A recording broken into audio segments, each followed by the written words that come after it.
오늘 이 시간에 내 안에 계시는 하나님이라는 제목으로 말씀을 드리도록 하겠습니다. 17세기의 저명한 주석가인 매튜 헨리 목사님이 계시는데요. 매튜 헨리 목사님이 어느 날 밤길에 강도를 만났다고 그래요. 그리고 강도에게 가지고 있었던 모든 돈을 빼앗겼고요. 그럼에도 불구하고 목사님이 하나님께 4가지를 감사했다고 하는데요. 많이 알려져 있죠. 여기 보면 매튜 헨리의 초상화인데요. 이분이 이 4가지를 감사했대요. 첫째는 뭐냐면 지금까지 한 번도 강도를 만난 적이 없는 것을 감사했다. 이번은 만난 게 처음이었다는 것이잖아요. 그리고 두 번째는 뭐냐면 돈만 빼앗겼지 생명을 빼앗기지 않는 것을 감사했다. 세 번째로는 이제 몸에 가진 것만 빼앗겼고 모든 재산은 빼앗기지 않았다라고 하는 것에 감사했다. 네 번째가 특별한데요. 내가 강도를 당했을 뿐이지 내가 강도 짓을 하지 않는 것에 대해서 감사했다. 참 감동적인 감사 아니겠어요? 근데 저는 개인적으로 가장 좀 특별하고 감동적인 부분은 뭐냐면 이 4번째인데요. 내가 강도를 당한 것이지 내가 다른 사람에게 강도 짓을 하지 않았으니 하나님께 감사했다. 사람이 이제 보통 어려움을 당하면 이 강도를 만난다거나 이렇게 해서 돈을 뺏기고 그러면 사람이 원망을 하잖아요. 불평도 하고. 근데 정말 대단한 감사가 아닐 수 없습니다. 여러분 아무리 목사라도요 강도를 만나게 되면 두렵죠. 그렇죠? 두렵게 되겠죠.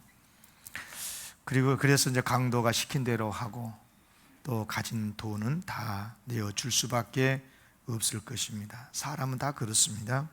그런데 말입니다. 만약에 강도를 만나는 정도가 아니고 강도가 그 목사님의 마음속에 들어가게 되면 어떻게 되는 것입니까?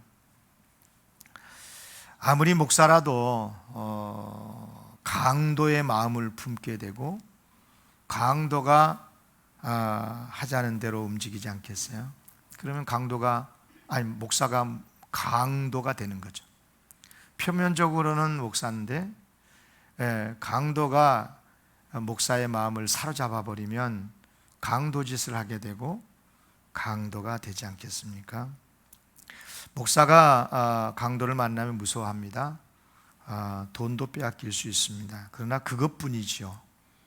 그러나 강도가 목사님 마음속에 들어가서 목사의 마음을 사로잡아 버리면 목사 자체가 강도가 되고 강도짓을 하는 목사가 되지 않겠어요?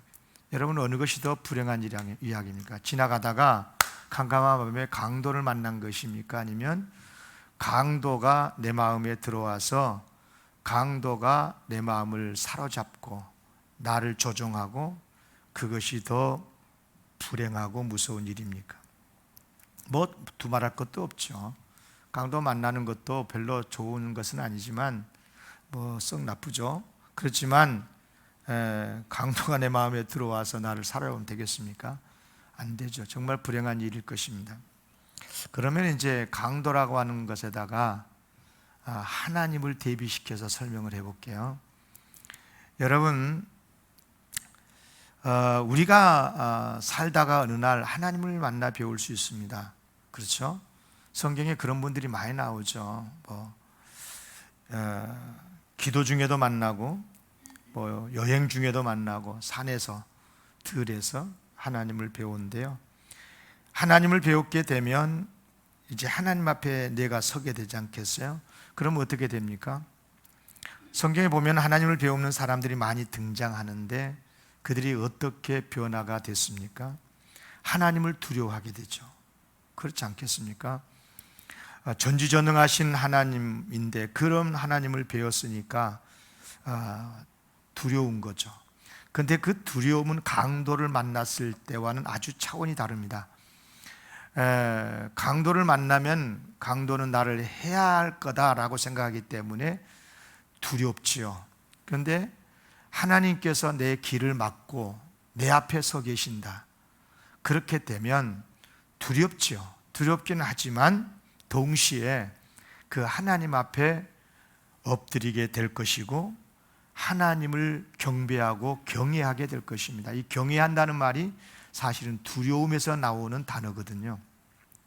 신앙적인 단어입니다. 그러면서 하나님의 말씀에 따르지 않겠습니까? 구약에 보면 모든 믿음의 선지들이 다 그랬습니다. 아브라함이 그랬고요. 하나님이 어느 날 아브라함아 내가 내게 지시할 땅으로 가라. 객소리 않고 아멘하고 가지 않습니까? 모세도 마찬가지입니다. 안 가고 싶었습니다. 나는 과거에 40년 전에 한번 실패했습니다. 너 애굽으로 내려가서 이스라엘 구원해내라. 안 가려고 했지만 하나님이 하도 강건하시니까 결국은 모세 순종하지 않습니까? 욥도 마찬가지, 이사야, 예레미야 등등 구약의 많은 믿음의 선진들이 다 그랬습니다. 정말 귀한 일입니다. 그래요. 하나님을 어느 날 어떤 자리에서 만나든 만나게 되고 하나님 앞에 서게 되면 누구라도 이렇게 되는 것입니다.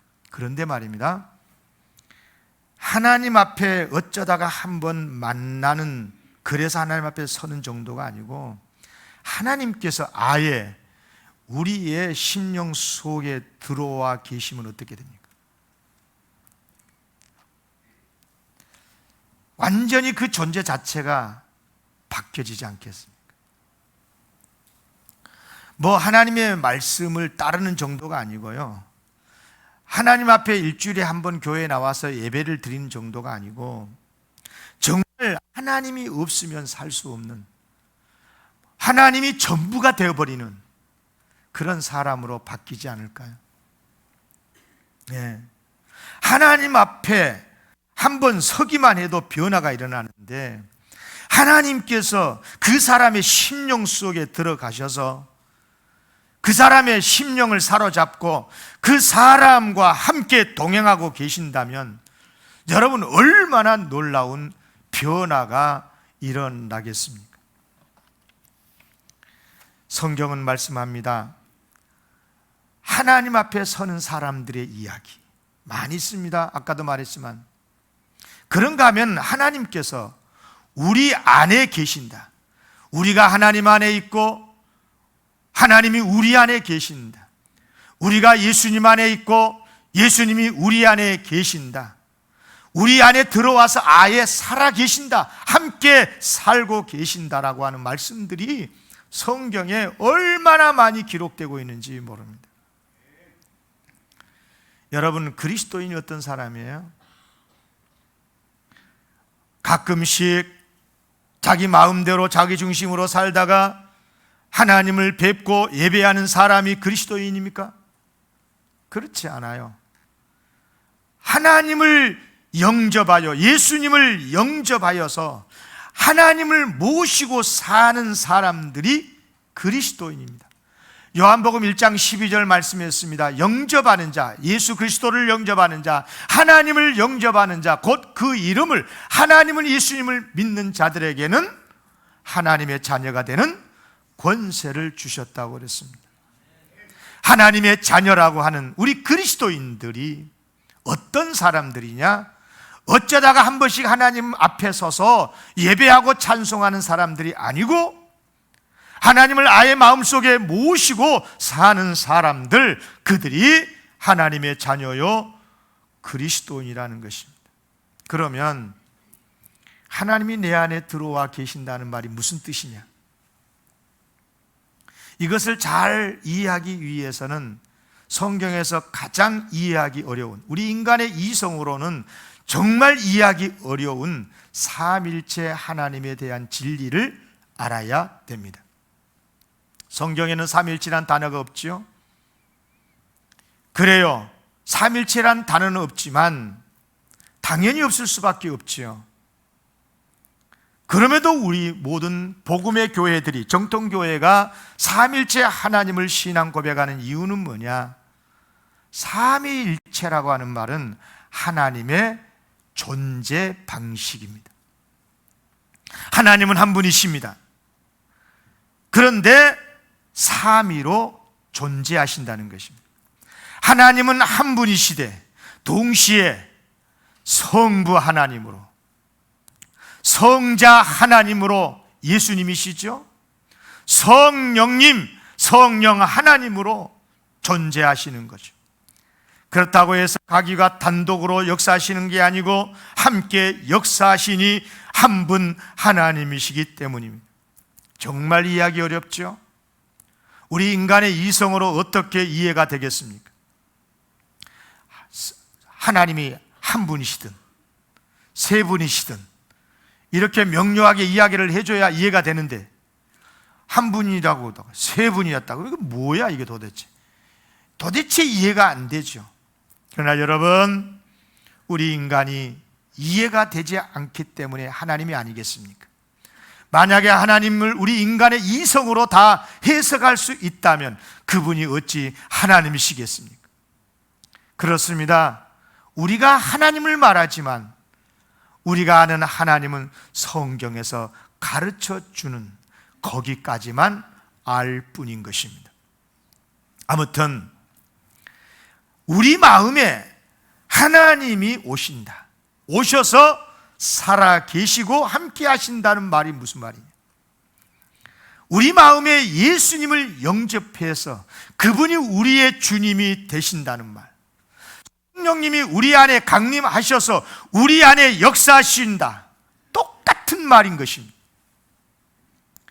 조금씩 이렇게 저렇게 설명을 할 수는 있지만, 다르게 설명이 되지만 사실은 다 같은 말입니다. 왜? 삼일체 하나님이시기 때문에 그렇습니다. 그래서 예수님을 믿는다 하는 말과 하나님을 믿는다, 성령님을 믿는다, 다 같은 뜻인 것입니다. 그런 줄 아시기를 바랍니다. 이성으로 이해가 안 되니까 아멘이 안 됩니까? 그러면 하나님 사람 못 믿는 것입니다. 다 크게 아멘, 아멘.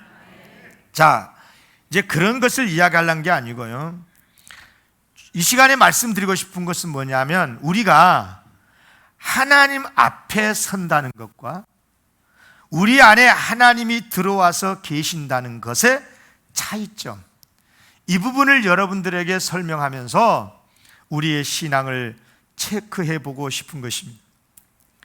우리가 하나님 앞에 서게 되면 어떻게 됩니까? 온 우주를 창조하시고, 그렇죠? 온 우주 만물을 다스리시는 만왕의 왕 되신 전지전능하신 하나님께서 우리가 어느 날 만나 뵀다, 그분 앞에 내가 섰다, 얼마나 두려울 일이겠습니까? 그런데 너무도 감사하게도 그 하나님이 우리의 아버지시라면 얼마나 반갑겠습니까? 얼마나 기쁘고 감사할 일이겠습니까? 그래서 하나님 앞에 서게 되면 두려우면서 한편 기쁘고, 감히 죄인인 내가 어떻게 하나님 앞에 설 수 있느냐, 그래서 두려워하는 거죠. 자, 이사야 선지자가 그랬습니다. 이사야 6장 5절에서 그랬죠. 그때에 내가 하나님을 만나 뵈었을 때 그 말입니다. 성전에서 기도하다가 내가 말하되 화로다, 나여 망하게 되었도다. 나는 입술이 부정한 사람이요, 나는 입술이 부정한 백성 중에 거주하면서 만군의 여호와이신 왕을 배웠음이로다. 감히 나 같은 죄인이 어떻게 만왕의 왕 되신 하나님을 만나 뵐 수 있느냐? 나는 부정한 사람이다. 이제 큰일 났다, 나 망했다, 그렇게 고백을 하잖아요. 그러면 그것으로 끝나느냐? 아니요. 만약에 말입니다, 강도라 그랬으면 이제 끝났다라고 할 겁니다. 그런데 그분이 하나님이셨어요. 이사야는 그래서 이렇게 다시 응답을 합니다. 이사야 6장 8절에 주께서 이르시되 내가 누구를 보내며 누가 우리를 위하여 갈고 하시니, 그때 내가, 이사야가 이르되 내가 여기 있사오니 나를 보내소서. 아멘. 이렇게 하나님을 어느 날 기도 중에 성전에서 한 번 배웠을 뿐인데도 나는 망하게 되었다라고 두려움 속에서 떠는 게 인생이고, 그럼에도 불구하고 그 하나님이 누가 나를 위해서 갈 거라고 부르셨을 때 아멘하고 응답할 수 있는, 이게 바로 하나님을 배없는 이다 이 말입니다. 얼마나 놀라운 일입니까? 그런데 하나님 앞에 서기만 해도 이렇게 놀라운 변화가 일어나는데, 하물며 우리 안에, 내 마음 속에, 내 생명 안에, 내 존재 안에 하나님이 들어와 계신다면 얼마나 놀라운 변화가 일어나겠습니까? 비교할 수 없을 만큼 완전히 사람이 존재 자체가 바뀌지 않겠습니까? 그 이유가 뭘까? 왜 하나님은 우리 안에 계신다고 하는 걸까? 우리 안에 오시면 하나님이 우리를 어떻게 하시려고? 세 가지를 주십니다. 하나님이 우리 안에 오시면 그냥 오시는 게 아닙니다. 반드시 가지고 오시는 것이 있습니다. 첫째, 믿음을 주십니다. 믿음을 주십니다. 고린도전서 12장 3절 하반절에 했습니다. 성령 하나님으로 아니하고는 누구든지 예수를 주님이라고 할 수 없느니라. 아멘. 여러분, 내가 예수를 믿고 있는 것 같지요? 그러나 사실은 성령 하나님께서 내 안에 들어오셔서 나로 하여금 죄인인 걸 깨닫게 하고 예수님만을 믿도록 하게 하고 예수님을 주로 고백하게 하시는 줄로 믿습니다. 성령 하나님의 역사로 가능하다 그 말입니다. 그렇습니다. 성삼위 하나님이 내 안에 들어오시면 우리에게 예수를 믿도록 해 주시는 것입니다. 그래서 내가 죄인인 걸 알고 회개하게 하시고 용서받게 하시고 구원을 받게 하시고 하나님의 자녀가 되게 하시고 지극히 거룩한 하나님의 자녀로서의 신분으로 바꾸어 주시는 것입니다. 아멘. 여러분, 하나님의 자녀가 되었으니 우리의 아버지라고 하시니 얼마나 잘 보호해 주시겠습니까?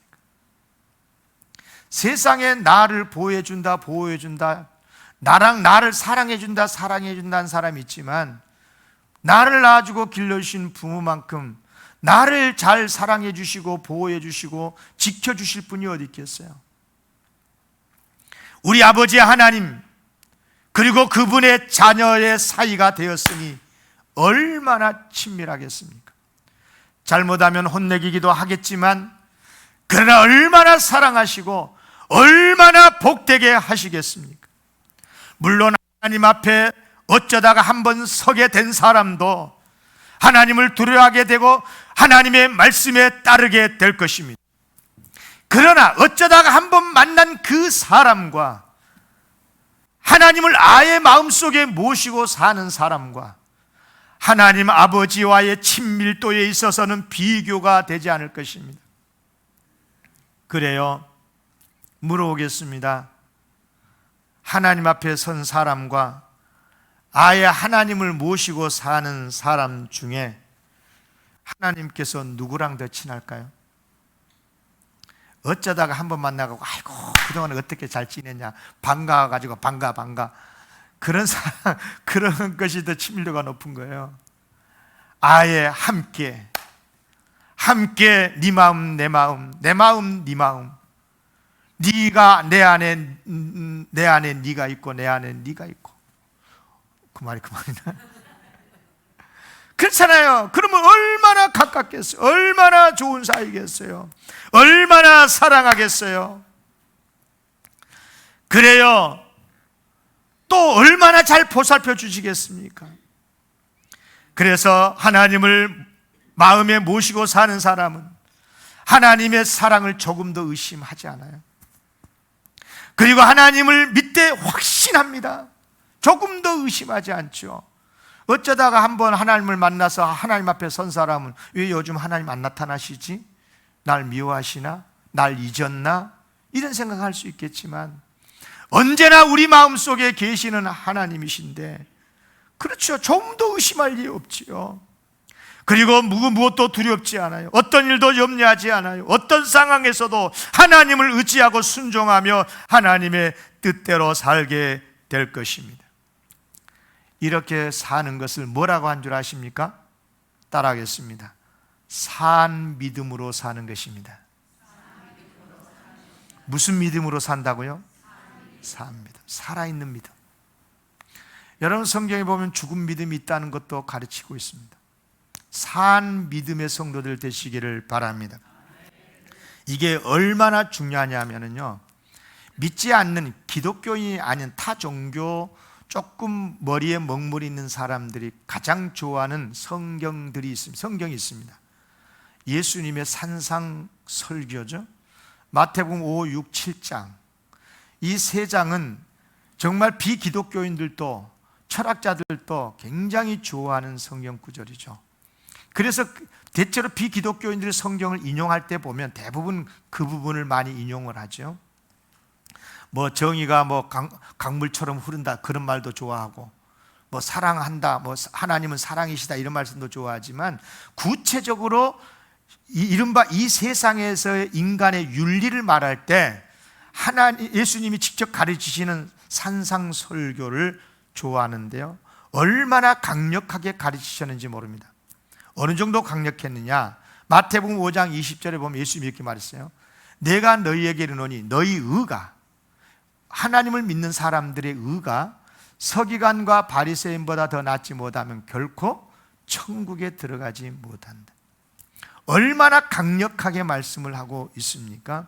그런데 이런 강력한 윤리를 가르치면서 대전제가 있습니다. 너희는 하나님의 자녀라는 것입니다. 하나님의 자녀이기 때문에 하나님의 온전하심 같이 온전해야 된다는 겁니다. 여기 보십시오. 마태복음 5장 48절. 그러므로, 산상수훈의 말씀이에요. 그러므로 하늘에 계신 너희 아버지의 온전하심 같이 너희도, 너희가 온전해야 되는데 왜 온전해야 되냐? 하나님의 아들, 딸이니까. 무슨 말씀인지 알겠어요?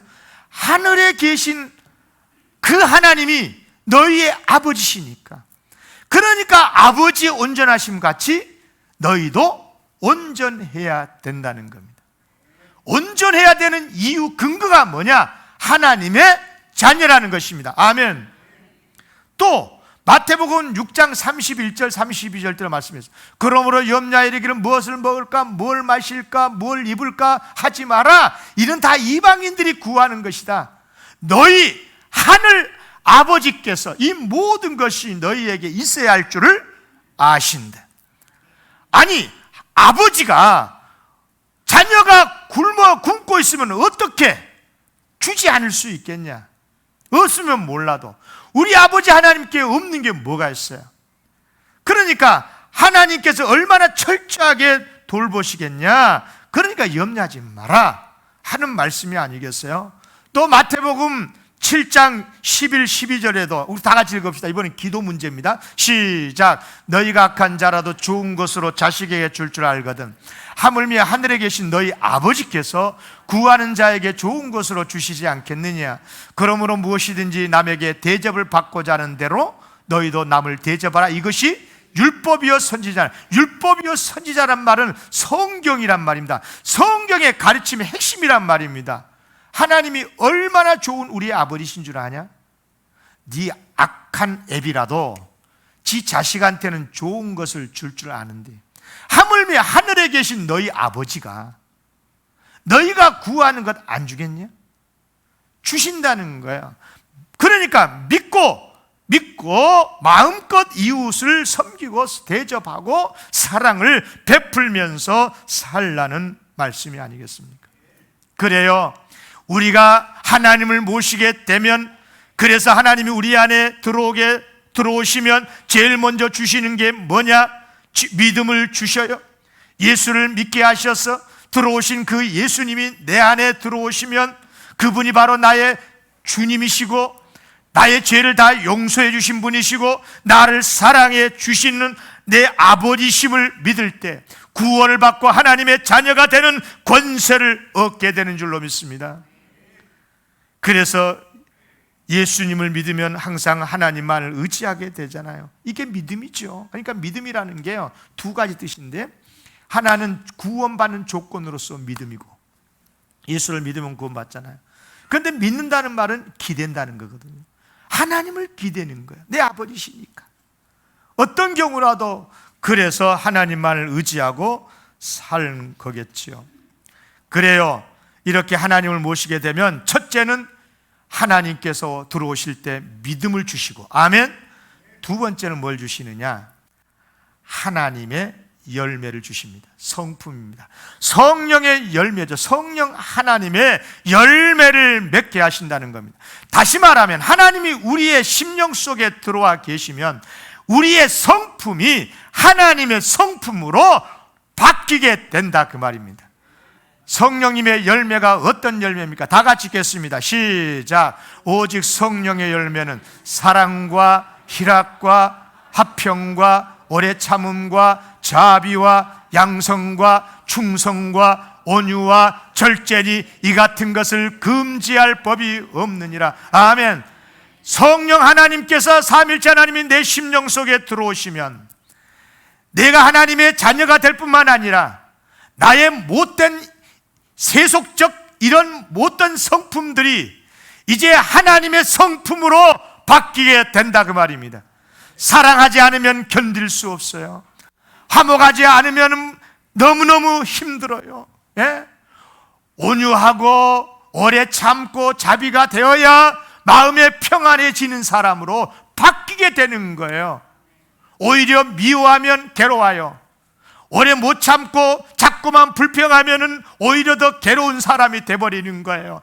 보세요. 하나님을 모시는 것이 얼마나 중요하냐. 하나님의 성품으로 바뀐다니까요. 아멘. 어쩌다가 지나가다가 하나님 한번 만나는 것도 놀라운 변화가 일어나는데, 그런 변화 정도가 아니고 완전히 하나님의 성품으로 아름답게 열매 맺어지게 되는 줄로 믿습니다. 그러니 얼마나 바르게 살겠습니까? 하나님을 모시고 살면 얼마나 아름다운 삶이 되겠습니까? 세 번째로, 하나님이 우리 안에 들어오시면 가지고 오시는 것이 있습니다. 오셔서 주시는 것이 있습니다. 따라하겠습니다. 성령의 은사. 뭐라고요? 성령 하나님 우리 안에 오시면 이제 하나님의 일들을 맡기실 때 그 일들을 잘 감당할 수 있도록, 전도도 성령의 능력으로 전도할 수 있고, 병자들도 고칠 수 있고, 어떤 일이라도 하나님의 일을 기쁨으로 헌신할 수 있는 그런 달란트로 충만하게 해 주신다, 그 말이에요. 할렐루야. 얼마나 감사합니까? 그러니까 하나님을 모시고 살면 성령님의 은사가 충만해져 가지고, 예, 그래요. 얼마나 복된 일을 하겠습니까? 물론 하나님 앞에 서는 사람도 하나님의 도움을 받고 기도응답 받고 능력도 받아서 하나님의 일을 감당할 수 있지만, 그러나 하나님께서 내 안에 들어오게 계시면 성령님의 은사와 능력이 내 안에서 역사가 되는 거예요. 내가 역사하는 게 아니라 하나님이 역사하는 겁니다. 기도에서 능력 받는 게 아니라 내 안에 계신 성령 하나님으로 말미암아서 능력이 나타난 것입니다. 그래서 실제로 은사는 프로페셔널한 게 맞습니다. 내가 받아서 내가 하는 게 아니고 하나님이 역사하는 치유, 하나님이 역사하시는 변화. 아멘. 하나님을 모시고 사시기를 축복합니다. 얼마나 감사합니까? 그래요. 하나님께서 내 안에 들어와 계심으로 예수님을 주님으로 고백하게 되면서, 예수님을 주님으로 믿게 되면서 하나님의 자녀가 되고 하나님만을 의지하면서 하나님이 원하시는 바른 삶을 살 뿐만 아니라 성령님의 열매로 내 인품이 거룩하게 바뀌어서 바르게 살고, 또 성령님의 놀라운 능력의 역사가, 은사가 임해서 하나님의 일을 감당하게 되고. 그래요. 여기 성령의 사람 요셉 보세요. 요셉이 보디발 아내가 유혹했을 때 그랬잖아요. 창세기 39장 9절, 그런즉 내가 어찌 이 큰 악을 행하여 하나님께 죄를 지으리요. 성령님의 은사로 능력 받으면 하나님께 충성해서 땅끝까지 전도도 하러 가지요.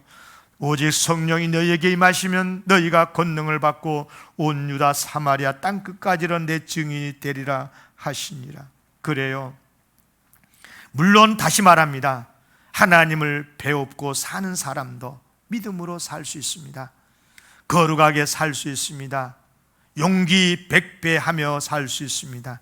다윗이 그랬잖아요. 하나님을 못 오가는 골리앗 그냥 볼 수 없어서 싸워 승리하잖아요.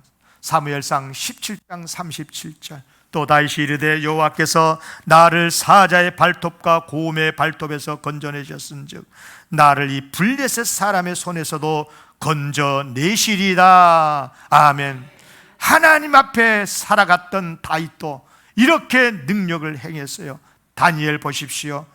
왕이 주는 음식이라도 부정한 음식이니까 안 먹겠다고 할 수 있었던 이유, 다니엘은 뜻을 정하여 왕의 음식과 그가 마시는 포도주로 자기를 더럽히지 아니하리라 하고 자기를 더럽히지 아니하도록 환관장에게 구했다.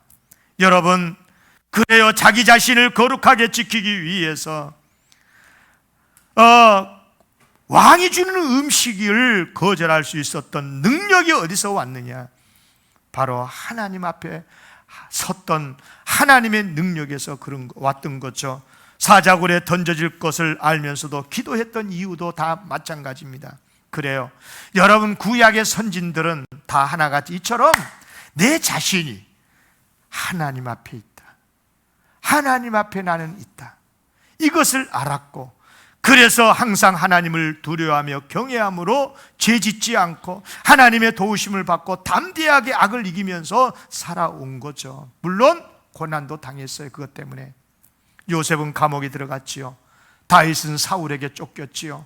다니엘은 사자굴에 들어가게 됐죠. 그러면 망했습니까? 아니요. 망한 사람 아무도 없어요. 오히려 더 큰 복 받았고 더 크게 하나님의 뜻을 이루어 드린 하나님의 사람이 된 줄로 믿습니다. 여러분 보세요. 하나님을 한 번씩 어쩌다가 만나는 사람도 이렇게 놀라운 변화가 일어나는데 우리는 누굽니까? 성령 하나님이 임하셔서 함께 역사를 하고 있는 하나님의 자녀들 아닙니까? 하나님께서 우리 안에 계신다 그 말이에요. 사도행전 2장 38절 베드로가 말합니다. 너희가 회개하여 각각 예수 그리스도의 이름으로 세례를 받고 죄 사함을 받으라. 그리하면 성령 하나님을 선물로 받으리라. 아멘. 그래서 성령 하나님이 우리 안에 계신다 그 말이에요. 예수님이 친히 하신 말씀입니다. 요한복음 14장 20절 다 같이 읽어야 됩니다. 시작. 그 날에는 내가 아버지 안에 너희가 내 안에 내가 너희 안에 있는 것을 너희가 알리라. 아멘. 하나님이 내 안에 계시는 것을 믿습니까? 예수님 안에 내가 있음을 믿습니까?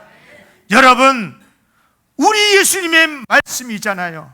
그런데 이 진리를 사도 바울이 오늘 본문 고린도전서 6장 19절에서 너무도 정확하게 해석을 했어요. 뭐라고 말씀했느냐? 다 같이 읽겠습니다. 고린도전서 6장 19절 시작. 너희 몸은 받은 바 너희 가운데 계신 성령의 전인 줄을 알지 못하느냐? 너희는 너희 자신의 것이 아니라 하나님의 것이라는 겁니다. 하나님을 모시는 성령 하나님의 전, 무엇이? 우리의 몸이. 그래요. 그러니까 내 것이 아니고 내 안에 들어오셔서 나를 다스리시고 나를 컨트롤하시는 주인 되신 성령 하나님. 다른 성경 구절에서는 하나님께서 예수님의 핏값으로 사셨다고 말씀하기도 했어요. 그래서 우리의 몸은 하나님의 것이다, 예수님의 것이다라고 하는 성경 구절이 많이 나옵니다. 말씀 마칩니다. 이런 사람들이 어찌 하나님과 더불어 살지 않을 수 있겠습니까? 내 안에 하나님이 계시는데 어찌 하나님의 사랑을 우리가 못 느낄 수 있겠습니까? 저희 아이들이 임신했을 때 제 아내가 그래요. 참 제가 그때를 못 잊으니까 여보 한번 만져봐. 내 손을 딱 끌고 가가지고 배에다가 얹어요. 그 태동이라 그러더만. 그때 그 느낌은 뭐 경험 안 해보시면 잘 모르죠. 이게 생명이 느껴져, 생명의 태동이 느껴지잖아요. 근데 그때 느낌이 뭐냐면 마치 내 생명이 그 안에서 태동하는 것 같은, 움직이는 것 같은.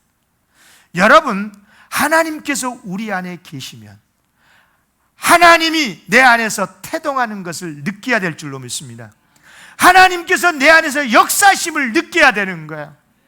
그리고 내가 주님 안에 있으면 주님 안에 있는 내가 하나님의 나라에서 움직이는 것이 하나님께서 인정하시고 축복하셔야 될 줄로 믿습니다. 이런 역사가 있어야 되지 않겠습니까?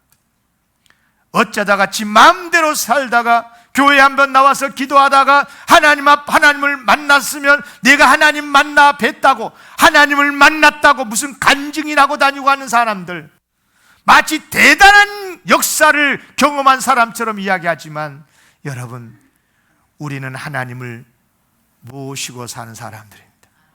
아멘. 그럼 어떻게 살아야 되겠어요? 당연히 하나님께 영광을 돌려야 되겠죠. 다 같이 크게 읽겠습니다. 시작. 값으로 산 것이 되었으니 그런즉 너희 몸으로 하나님께 영광을 돌리라. 아멘.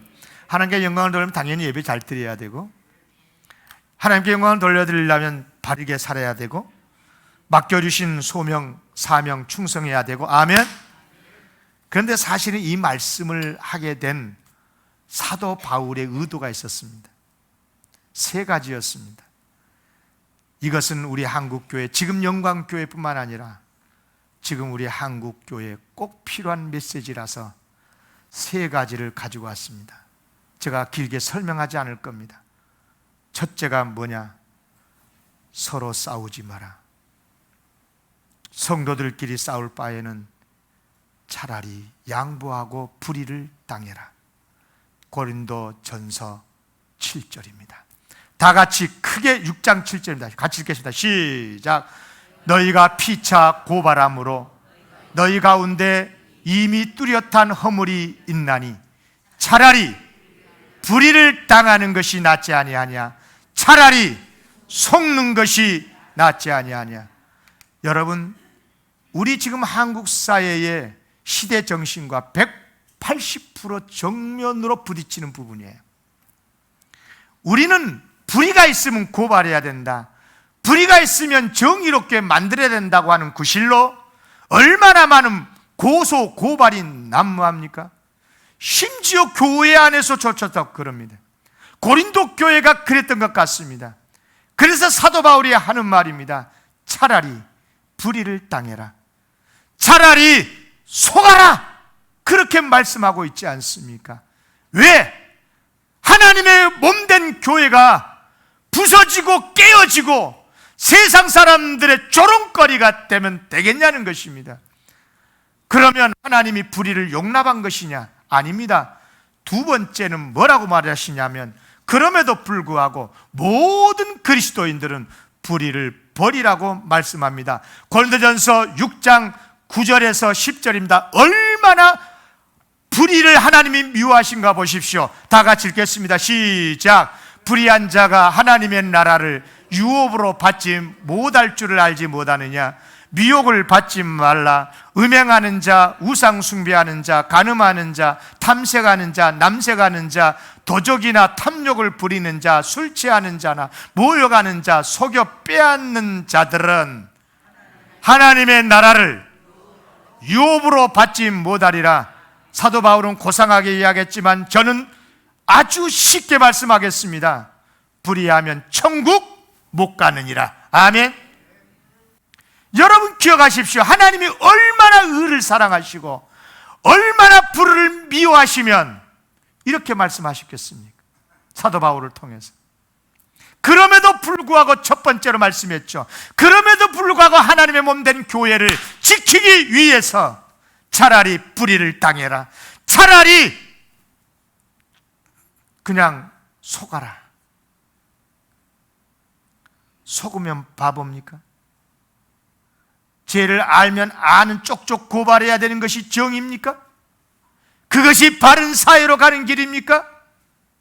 여러분, 지금 우리나라 사회가 얼마나 안타까운지 모릅니다. 그래서 나라가 지금 이렇게 두동강이 나고 싸우고 있는 것 아니에요. 심지어 교회 안에서조차도. 그리고 마지막 한 가지 더, 비본질적인 것에 대해서는 목숨 걸지 말라. 목숨 걸어야 되는 것은 생명과 관련된 것만 걸어라. 고린도전서 12장 9절 10절이 아니 6장 12절인데 12절 잡으세요. 모든 것이 내게 가나 다 유익한 것이 아니야. 나 다 할 수 있어. 다 먹을 수 있고 다 할 수 있고 무엇을 해도 나는 거리키지 않아.